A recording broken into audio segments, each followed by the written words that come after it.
Hold on. There's something different.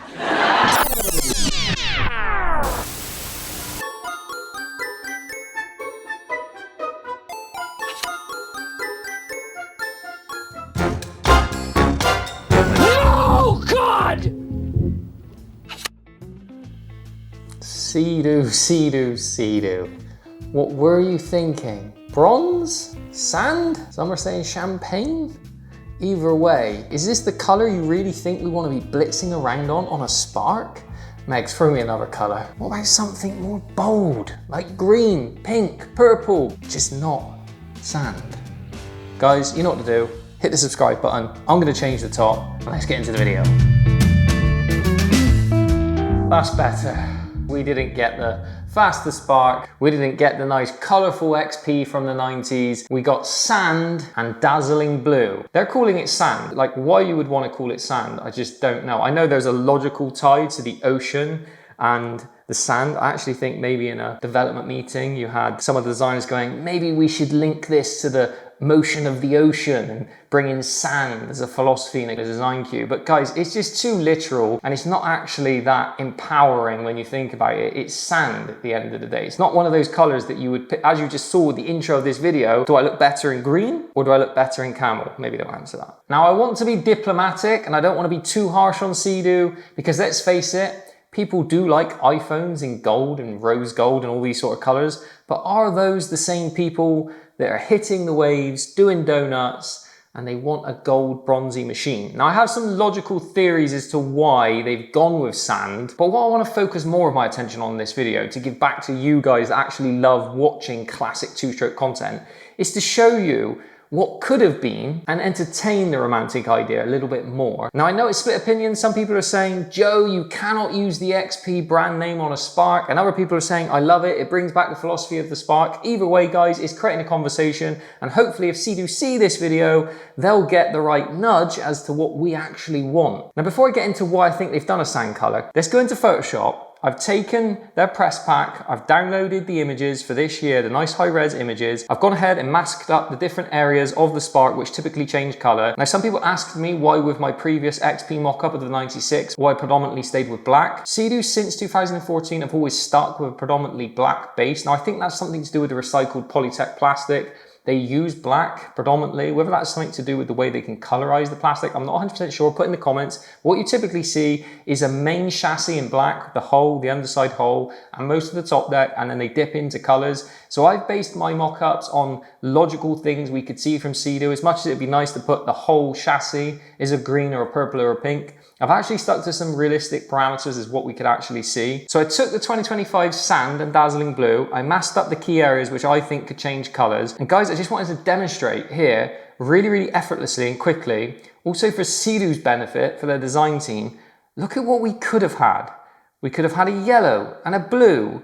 We could have had a pink, a purple. I think what might have happened here is the designer maybe slipped on the hue key and went, oops, and missed a digit. And they've then gone with this really dull, goldy color. But in reality, guys, we could have had such a bold, powerful color palette, yet we've been given sand. So I just wanted to call a spade here and say, like, Seadoo, if you're watching this, look at the sort of colors you could achieve. Every year, in theory, you could have an absolute top of the tree, amazing looking Spark with the most impactful colors that blow your competition out of the water. But instead you chose to go with this pastel color palette, which if I'm honest, I think makes you vulnerable to the JetBlaster, which have came in hard with their color palette. Yes, theirs is still quite pastel-y, but it's at least a little bit more powerful than sand. You're gonna hear me say sand a lot in this video. So that's my little Photoshop session over. I'm gonna drop some examples onto my socials over the coming days, so make sure you're following me, just so you can see all of the cool concept art of what could have been. And throughout this video, whilst I'm rambling, I'll put some more concepts in there just to whet your appetite. So let's get into why I think Seadoo might have used the sand color on the Spark. So for the RXP-325 and the RXT-325,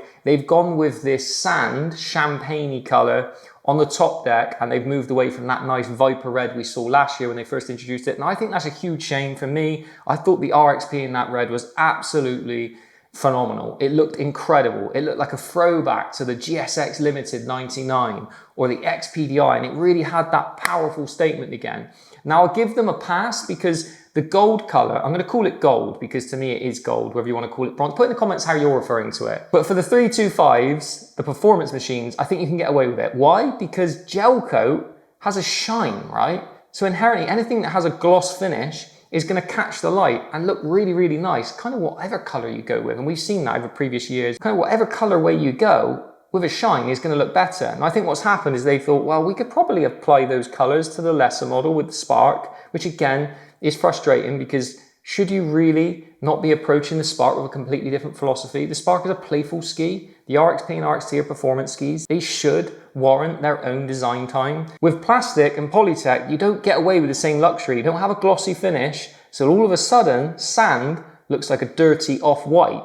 You lose all of those USPs that you got away with when it was on a shiny, nice gel coat finish. Now the blue, to be optimistic and positive, the blue's nice. Dazzling blue would have looked great, but look if you would have paired it with a yellow. Look how great that would have looked. Now the red, that's obviously a carryover from 2024, and that's a nice color. I've actually rode that ski. If you haven't watched that video, watch it here. I had to go on a 2024, and I actually like that red colorway. The white's nice and stark and contrasting. We saw a lot of white in the 90s, so that's all a good thing. It's a bit of a cop-out, in my opinion, to go for a second year with the same color, but to be fair, in the 90s, they did that as well. If you think about the 93 XP to the 94 XP, same color palette, they just changed the decals. So in Sea-Doo's defense, carrying colors over is not always a bad thing. I wish they would have done it with the RXP and kept the red for this year versus the gold, but they kept the ice and the green color, which was the base color. So that's kind of odd to me, whether they couldn't move a lot of those units. So they looked at the numbers and thought, well, we'll keep that number going. We sold all of our red units. Guys, that's the aesthetic considerations. I'm not going to touch too much on the performance side of things. I've made a dedicated video on what I think could have happened with the E-Tech and the 900 Ace Turbo.